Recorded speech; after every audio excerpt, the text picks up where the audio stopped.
बिस्मिल्लाहिर्रहमानिर्रहीम। अस्सलामुअलैकुम।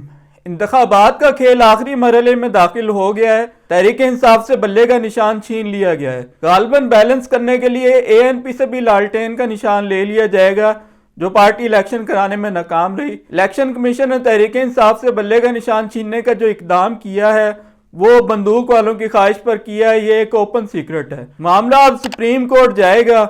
मेरी राय में सुप्रीम कोर्ट इलेक्शन कमीशन के इस फैसले को बदल देगी। इलेक्शन कमीशन से कोई पूछे कि तहरीक इंसाफ में अगर ठीक इलेक्शन नहीं हुए तो क्या नून लीग में मुनसिफाना इलेक्शन के जरिए शरीफ बरादरान और उनकी औलादें नस्ल दर नस्ल काबिज हैं? पीपल्स पार्टी में अगर हकीकी पार्टी इलेक्शन मुनक्किद होते तो क्या बिलावल भुट्टो की जगह एतजाज हसन पार्टी चेयरमैन ना होते? किस मुल्क में कौन सा मजाक किया जा रहा है? इमरान खान ने तो फिर भी खानदान से बाहर किसी को चेयरमैन बना दिया। जमात इस्लामी के अलावा और कौन सी जमात है जिसमें एक खानदान में नस्ल दर नस्ल पार्टी की आदत मुंतकिल नहीं होती? अंसार अब्बासी साहब ने एक तजिया किया है। उनका कहना है कि अगर इमरान खान इलेक्शन न लड़ सके तो तहरीक इंसाफ के 63% हामी वोट नहीं डालेंगे। इनके मुताबिक रवां साल जुलाई में गैलप का एक सर्वे हुआ था, उसमें पूछा गया था कि इमरान खान तहरीक इंसाफ के चेयरमैन अगर ना रहे लेकिन पार्टी फिर भी इलेक्शन में हिस्सा ले तो क्या आप ऐसी पार्टी को वोट डालेंगे? 63% ने कहा जी नहीं। हालांकि जिस सिनेरियो में पूछा जा रहा था वो ये था कि इमरान खान को अगर पार्टी से निकाल दिया जाए और नया चेयरमैन आ जाए, यानी इमरान खान माइनस हो जाए, तो जाहिर है कि सब ने यही कहना था कि हम नहीं वोट डालेंगे। लेकिन अब जो सिनेरियो बन रहा है वो ये है कि इमरान खान ने खुद किसी और को पार्टी का चेयरमैन बनाया है और इमरान खान की हिदायत ये है कि पार्टी इलेक्शन में हिस्सा ले, तो अब वो 63% अफराद क्यों वोट नहीं डालेंगे?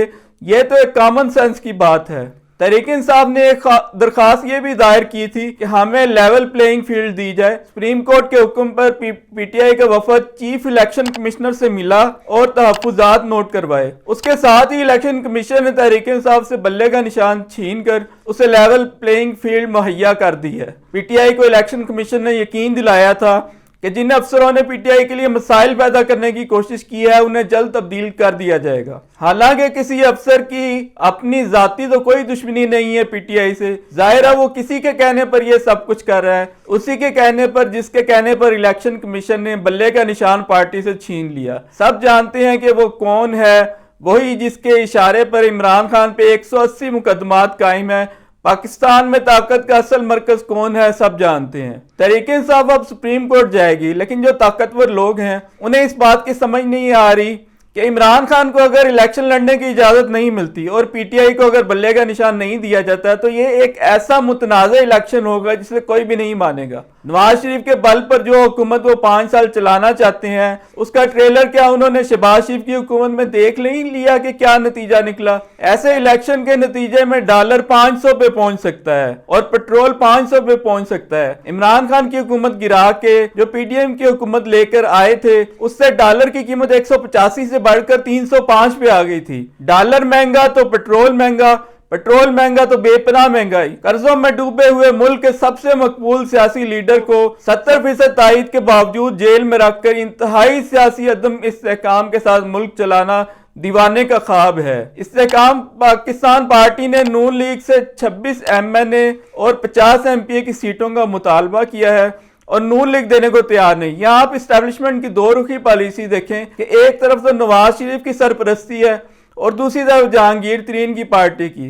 वैसे ये जहांगीर तरीन की बहुत बड़ी गलत फहमी है कि इससे काम पाकिस्तान पार्टी कोई कारनामा सार अंजाम दे सकेगी। इससे पहले चौधरी निसार को बड़ी गलत फहमी थी जब वो जीप के निशान पर लड़ते फिर रहे थे। मुस्तफा कमाल को बड़ी गलत फहमी थी, उन सब की गलत फहमी दूर हो गई। सियासी जमातों के लिए ज़ाब्ता इखलाक जारी किया गया है। सरे फहरिस्त ये है कि सियासी जमातें अदलिया या फौज की तस्दीक नहीं कर सकेंगी। अदलिया की इज्जत बची कौन सी है? अब वो फैसला देती है कि गिरफ्तार नहीं करना, अदालत के बाहर से उठा के ले जाते हैं।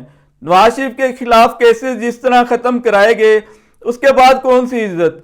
जस्टिस उमर अता बंदियाल पूरा जोर लगाकर भी पंजाब के इलेक्शन नहीं करा पाए।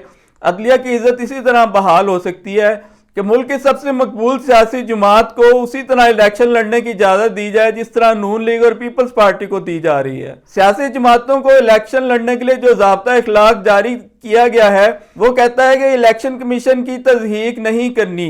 बल्ले का निशान छीन कर भी वो उम्मीद लगा रहा है कि उसकी तस्दीक नहीं की जाएगी।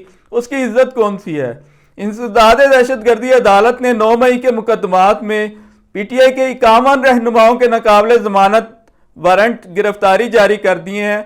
मुराद सईद, हमाद अजहर, उमर अयूब, जुबैर नियाजी, जरताज गुल और अली अमीन गंडापुर समेत बहुत से रहनुमा इनमें शामिल हैं, ताकि ये सब इलेक्शन न लड़ सकें। हाथ पांव बांधे जा रहे हैं PTI के इलेक्शन से कबल। ये है वो लेवल प्लेइंग फील्ड जो सुप्रीम कोर्ट के हुक्म पर तहरीक इंसाफ को दी जा रही है। बंदूक वालों को इस बात की समझ नहीं आ रही कि जब नवाज शरीफ की हुकूमत वो बना लेंगे और इमरान खान जेल में होगा तो फिर डॉलर और पेट्रोल की कीमतों को वो 500 पर जाने से कैसे रोकेंगे।